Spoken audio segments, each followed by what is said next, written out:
Anchor Shyamala కూడా promotion చేసింది.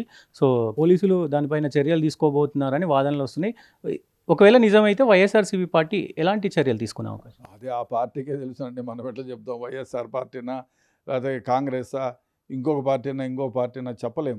ఆ పార్టీ వాళ్ళకి వాళ్ళ అరే మన పార్టీలో ఈ విధంగా చెడ్డ పేరు వస్తుంది కాబట్టి ఈమె దూరం పెట్టాలనే వాళ్ళకు పార్టీ వాళ్ళకు ఒక విధమైన అభిప్రాయం ఉంటే ఆమెను ఇమీడియట్గా సస్పెండ్ చేస్తారు. మా పార్టీ నుంచి విముక్తి పొందిస్తారు. అమ్మా నువ్వు వద్దు మా పార్టీలో అంటారు.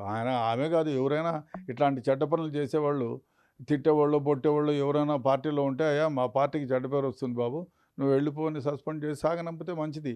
అది నా అభిప్రాయం. అది వాళ్ళ ఇష్టం. పార్టీలో ఏ పార్టీ అయినా వైఎస్ఆర్‌సీపీ కానీ ఏదైనా పార్టీ, ఏ పార్టీ అయినా లేకపోతే కాంగ్రెస్ పార్టీ అయినా ఏదైనా కూడా వాళ్ళ పార్టీకి చెడ్డ పేరు తెచ్చే చెడ్డ వ్యవహారాలు చేసేవాళ్ళు ఎవరైనా ఉంటే డెఫినెట్గా వాళ్ళని పార్టీ నుంచి దూరం పెడితే మంచిదని నా అభిప్రాయం. బెట్టింగ్ యాప్స్ ప్రమోషన్‌లో ఒక కానిస్టేబుల్ కూడా ఉన్నారు. ఏం చెప్తారు సార్ దీన్ని? కానిస్టేబుల్ ఉన్నాయి, ఎస్ఐ ఉన్నాయి. వాళ్ళపై అరెస్ట్ చేయాలి, వాడిని కూడా జైలుకి పంపించాల్సిందే. ఎందుకు అరెస్ట్ చేయకూడదు? కానిస్టేబుల్ రెస్పాన్సిబిలిటీ ఇట్లాంటి యాప్ల జోలికి పోకూడదండి.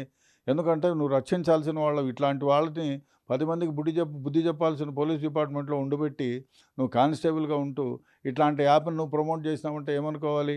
డెఫినెట్గా అతనిపైన కూడా ఎఫ్ఐఆర్ కట్టాలి, చర్య తీసుకోవాలి, అది కనువిప్పు కావాలి. మిగతా పోలీస్ ఆఫీసర్లు కూడా ఈ విధంగా బిహేవ్ చేయకూడదు. ఎందుకంటే చట్టవిరుద్ధం అండి. Any app any app in the sense ఏదైనా బెట్టింగ్ యాప్ అది చట్టబద్ధత లేనిది భారతదేశంలో. కాబట్టి అది దాన్ని ప్రమోట్ చేయడం మహా తప్పు. అది తెలుసుకోవాలి. అదేవిధంగా ఎలక్ట్రానిక్ మీడియా, ప్రింట్ మీడియా కూడా ఈ బెట్టింగ్ యాప్స్ అన్నీ కూడా అవన్నీ చట్టబద్ధత లేదు అని స్పష్టంగా ప్రజల్ని ఎడ్యుకేట్ చేయాల్సినటువంటి అవసరం ఎంతైనా ఉంది. సో, ఇది ఇప్పటివరకు ఉన్న అప్డేట్స్. బెట్టింగ్ యాప్స్ ప్రమోట్ చేసిన ప్రతి ఒక్కరికి శిక్ష పడుతుంది.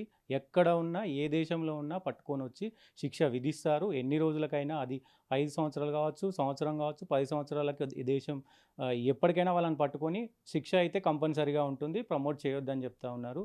సో, కెమెరామెన్ లక్ష్మణ్‌తో సతీష్, ఆంధ్రప్రభ.